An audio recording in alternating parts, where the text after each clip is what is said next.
Hydra facial एक non invasive non surgical skin care treatment है जो स्किन को डीप क्लीन, हाइड्रेट और नरिश करता है।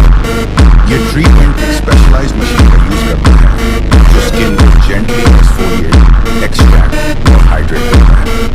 हाइड्रा फेशियल के फायदे: डीप क्लीनिंग, स्किन को डीपली क्लीन करता है, पोर्स को क्लियर करता है। 2. हाइड्रेशन, स्किन को हाइड्रेट करता है, ड्राइनेस और डिहाइड्रेशन को रिड्यूस करता है। 3. एक्सफोलिएशन, स्किन को जेंटली एक्सफोलिएट करता है, डेड स्किन सेल्स को रिमूव करता है। 4. Improve skin texture, skin texture को इम्प्रूव करता है, स्किन को स्मूथ और सिल्की बनाता है। 5. रिड्यूस्ड फाइन लाइंस और रिंकल्स, फाइन लाइंस और रिंकल्स को रिड्यूस करता है, स्किन को यूथफुल और रेडिएंट बनाता है। 6. Improve skin tone, skin tone